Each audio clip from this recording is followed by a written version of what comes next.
Welcome to this explainer. Have you ever noticed how the people who seem to know the absolute least about a subject are often the most confident, while the true, undeniable experts are the ones constantly second-guessing themselves? It's wild, right? Well, today we're unlocking the fascinating mystery of why our brains are so mathematically terrible at self-assessment. Okay, let's dive right into this. I've got a direct challenge for you. Think about this for a second. Are you an above-average driver? Put yourself in that driver's seat. If you're like most people, your brain probably just shouted yes without a moment's hesitation.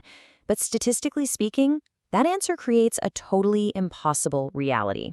Because studies consistently show that roughly 80% of people rate themselves as above average drivers. I mean, think about it. That is a mathematical impossibility. You literally cannot have 80% of any population sitting in the top 50. This perfectly illustrates the danger of overconfidence. And it's not just some funny quirk, it has real, tangible consequences. Actual novices, like those with less than 6 months of driving experience, are 8 times more likely to crash. And a lot of that comes down to unearned confidence, leading them to make reckless moves on the road. And hey, this phenomenon completely infiltrates the workplace too. Take this one study at a high-tech software engineering company. A whopping 42% of the employees assess their own performance as being in the top 5%. Run the math on that. If nearly half of your workforce thinks they're outperforming 95% of the company, you've got a massive problem. It stops talented people from seeking mentorship. Because why would you try to learn and grow if you're already convinced you're the absolute best of the best? So what exactly is going on here? Well, this brings us to the central paradox of our explainer.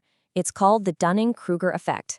Discovered back in 1999 by Cornell University researchers David Dunning and Justin Kruger, this cognitive bias describes how people with low ability at a task grossly overestimate their competence, while those who are truly experts actually underestimate theirs.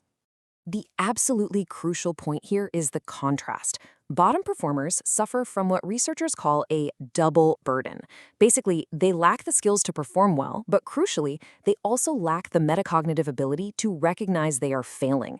They literally don't know what a good job looks like, so they just assume they're doing a great one. Top performers, on the flip side, fall victim to the false consensus effect. Because a complex task comes incredibly easily to them, they falsely assume it's just as easy for everyone else, and that leads them to massively undervalue their own unique talents. Let's zoom in on the bottom performers for a second. Why on earth does their ignorance remain so entirely invisible to them? Well, our brains have these hidden, fascinating mechanisms that actively camouflage our lack of knowledge. They generally fall into 3 buckets: unknown unknowns, domain-specific misbeliefs, and reach-around knowledge. These mechanisms hum along in the background, making us feel completely secure in our incorrect assumptions.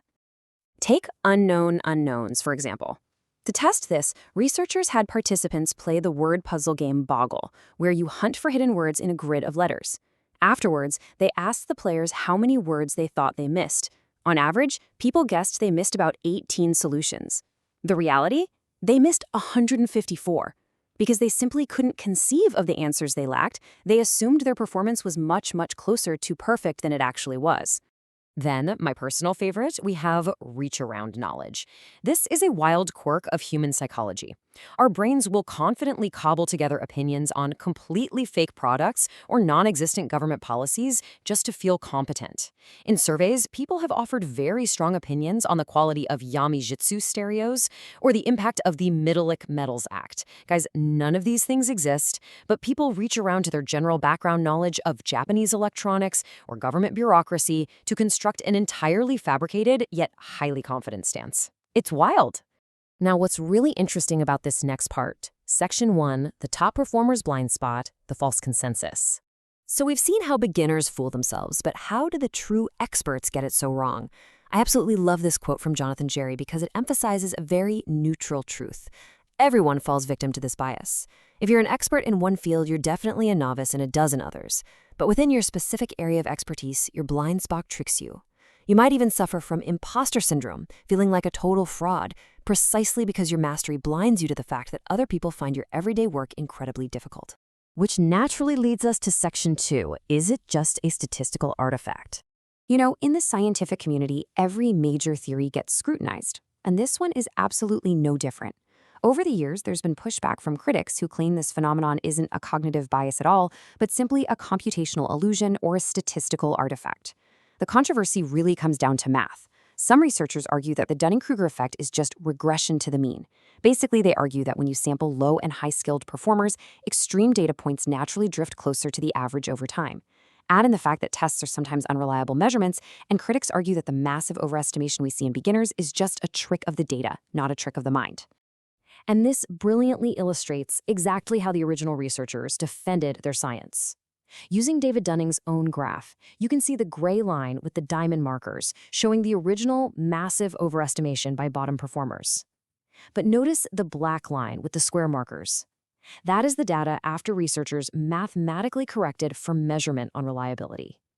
The huge gap between perception and reality for bottom-tier performers remains entirely intact. The phenomenon completely holds up. We also see this proven through actual human behavior, not just surveys. In one fascinating experiment, a researcher offered college students the chance to buy grade insurance. Using their existing points, students could wager on their final exam performance. Well, students who were actually performing in the bottom half of the class eagerly bet their points on insurance packages that only paid out if they scored above average. Think about that. They literally wagered real value on the wildly inaccurate belief that they were outperforming their peers. All right, let's look at some solutions in Section 3, Breaking the Illusion. Pathways to competence. Now that we thoroughly understand the invisible traps of our own ignorance, how do we actually break the illusion? Beating the Dunning-Kruger effect requires walking through the 4 stages of competence. It's kind of like learning to speak Spanish. First is unconscious incompetence. You memorize hola and gracias and feel incredibly accomplished. You don't know what you don't know. Second is conscious incompetence. You try talking to a native speaker and realize you are totally lost. It's painful, it's humbling, but it's absolutely crucial.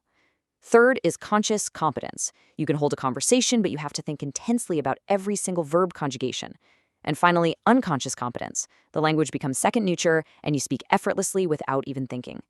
So, how do you actively push yourself through those stages as an individual? First off, treat your own supreme confidence as a blaring warning signal to hit pause. Compare yourself to others to ground your self-assessment. Listen to reputable experts. When you receive criticism, do your absolute best to attribute it to a lack of knowledge on your part rather than viewing it as a personal attack. Proactively seek out honest external feedback. Bottom line here, if people are telling you that you're an expert, listen.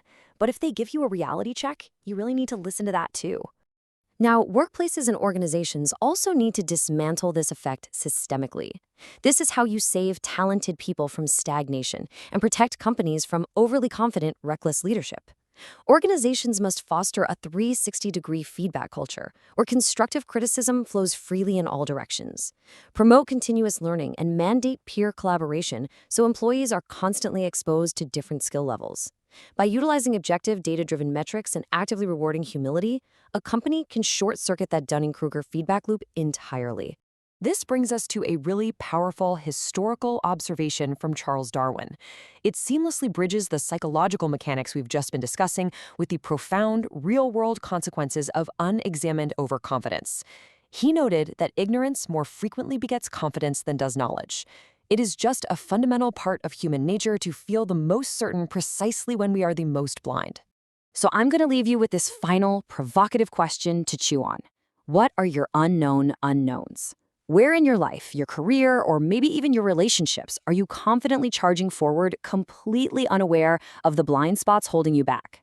Start hunting for them, because the exact moment you realize just how much you don't know is the exact moment you truly begin to learn.